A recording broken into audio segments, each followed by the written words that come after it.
famous, I'm just trying to get rich. All these late like Nintendo, cause all they do is switch. Turn my back on them one time. What's going on, YouTube? Welcome back to the channel.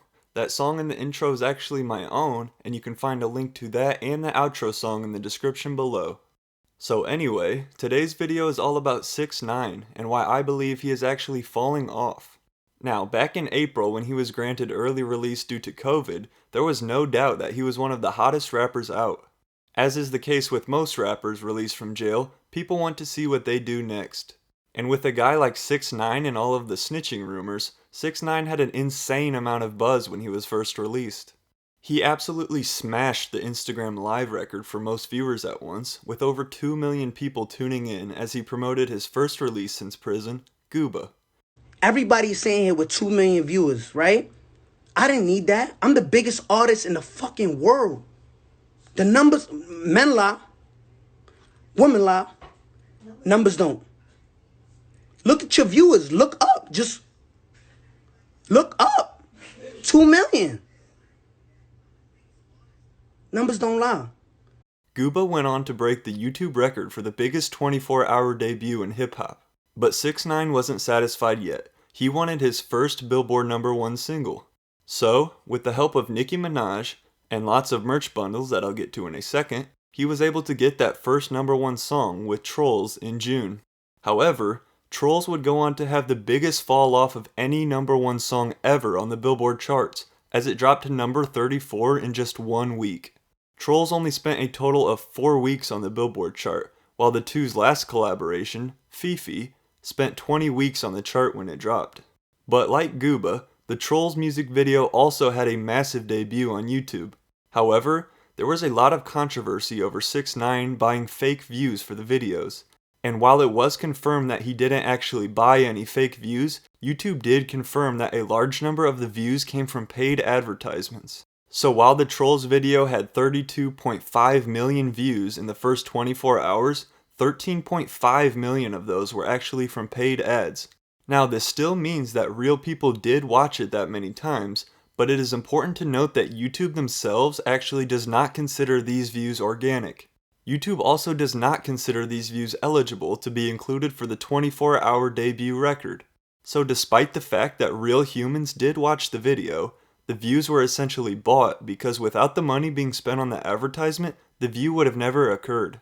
Personally, yes, I did watch the video when it dropped, but to be honest, I think I can say I've never heard the song since. I think that's the case with a lot of people as well. The song just wasn't it.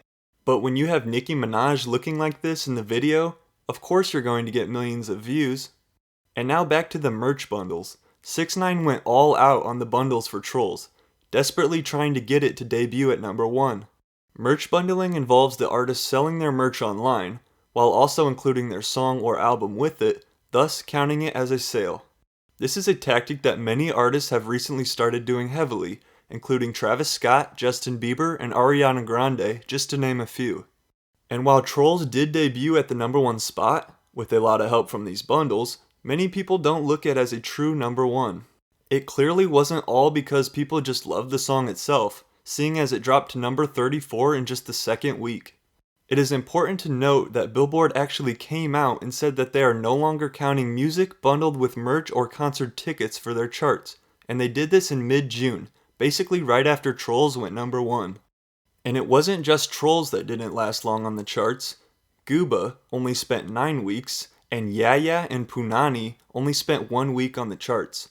Let's compare those to his biggest pre-jail releases. Gummo and Fifi spent 20 weeks, while Kuda and Stupid spent 9. So it's statistically clear that he's just not having the same success as he used to before he went to jail.